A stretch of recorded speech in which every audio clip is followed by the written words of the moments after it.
उत्तराखंड के उधम सिंह नगर से, जहां अनूप अग्रवाल द्वारा पुलिस पर उत्पीड़न के लगाए गए सभी आरोप बेबुनियाद हुए साबित। खबर के बारे में विस्तार से जानेंगे, उससे पहले लेंगे एक छोटा सा ब्रेक। ब्रेक के बाद जल्द हाजिर। इस खबर के प्रायोजक हैं फास्ट को। जल्दी हो जाना तो फास्ट को बुलाना।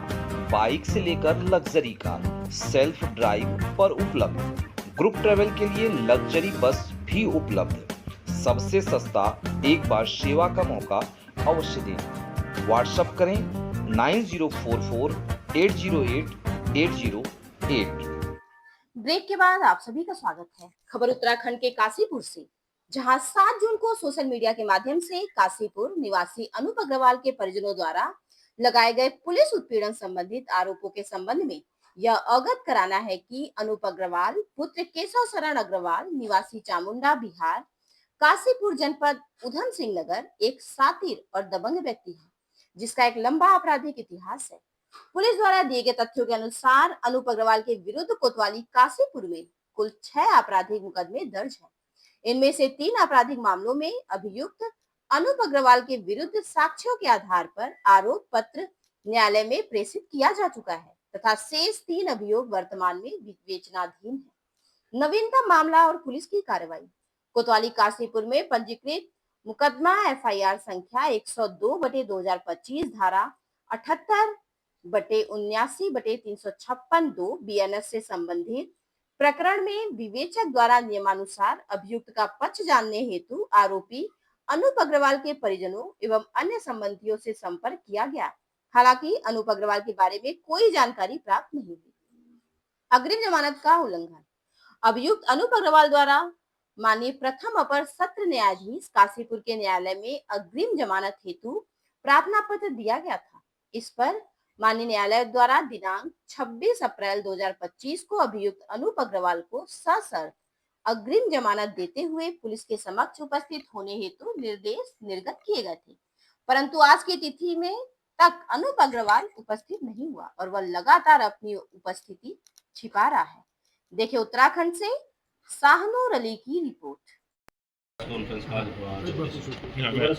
सर, ये जो उनके परिजनों द्वारा अनूप अग्रवाल के बताया गया है कि कई सवाल निशान खड़े किए गए हैं, तो इस पे हम मीडिया का संज्ञान दीजिए आप कि क्या क्या मामला है, क्या क्या चीज़ें हैं। ये देखिए, अनूप अग्रवाल शातिर दबंग किस्म का व्यक्ति है जिसका लंबा आपराधिक इतिहास है। इस पर कुल 6 मुकदमे हैं, जिसमें मारपीट, बलवा, एक्सटॉर्शन, जान से मारने का प्रयास और आदि धाराओं में इस पर अभियोग पंजीकृत है। इसमें जो पहला मुकदमा है 152/19, जो कि पुलिस चौकी कुंडेश्वरी में घुसकर मारपीट करना, बलवा करना और सरकारी काम में बाधा पहुंचाना, इस संदर्भ में माननीय न्यायालय को चार्जशीट प्रेषित की जा चुकी है।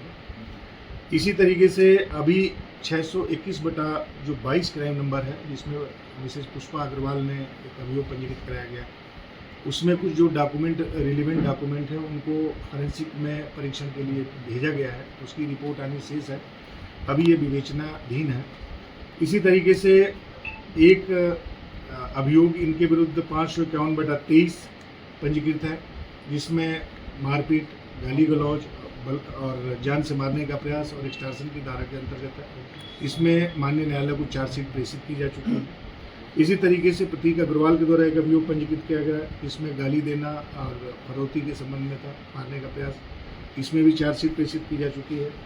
रिसेंट जो अभियोग एक जो अभी विवेचनाधीन है, इसमें एक पीड़िता के द्वारा आज से लगभग 4 माह पूर्व पुलिस थाना काशीपुर में एक एप्लीकेशन दी गई थी, जिसमें उनके द्वारा आरोप लगाए गए थे कि एक व्यक्ति के द्वारा पोल खोल नाम की एक वेबसाइट संचालित करके व्यक्तिगत रूप से उनको स्टार्ट किया जा रहा है और जो भी उनकी एक्टिविटी है उसको उठा करके रील्स के माध्यम से और मैसेंजर के माध्यम से उनको अनर्गल और गाली गलौज और स्त्री की जो लज्जा का प्रयास किया जा रहा है और उनको धमकाया भी जा रहा है।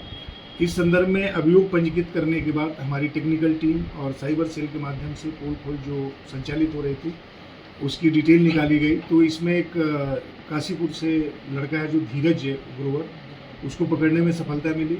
उससे जब बातचीत हुई तो यह पता चला कि अनूप अग्रवाल और इनके जो सुपुत्र हैं उनके द्वारा इसको चलाया जा रहा था और ये इनके द्वारा स्वयं भी इस पर पोस्ट किया जा रहा था और कभी कभी धीरज ग्रोवर के माध्यम से भी इनके द्वारा पोस्ट कराए जा रहे थे। इस संदर्भ में जब इनका नाम प्रकाश में आया तो उसी समय से इस वेबसाइट को बंद किया गया था, इस पेज को बंद किया गया था और इनके द्वारा एक एवीए ली गई थी।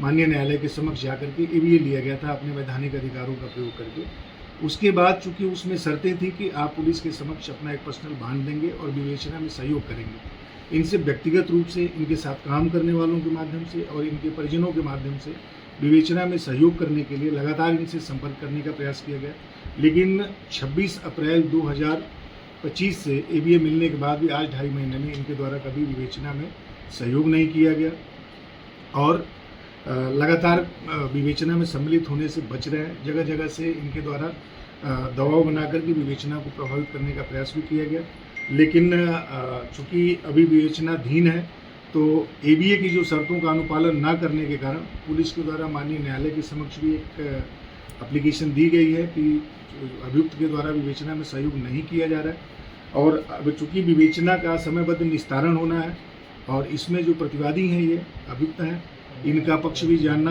आवश्यक है जिससे कि विवेचना को आगे बढ़ाया जा सके। इसी के संदर्भ में हमारी पुलिस के द्वारा इनको नोटिस दी गई और इनको बुलाया गया, लेकिन अभी तक इनके द्वारा इस विवेचना में सम्मिलित नहीं हुए, न इनके द्वारा कोई सहयोग किया जा रहा है। एक स्टोन कैशर स्वामी द्वारा भी एक शिकायती पत्र दिया गया था, उस पर भी विवेचना चल रही है। इसके अलावा भी कुछ प्रार्थना पत्र आए हैं जिनकी जांच की जा रही है। जांच में जिस तरीके से भी तथ्य आएंगे उसी के हिसाब से हमारे द्वारा वैधानिक कार्रवाई अमल में लाई जाएगी। इस पर क्या करेंगे?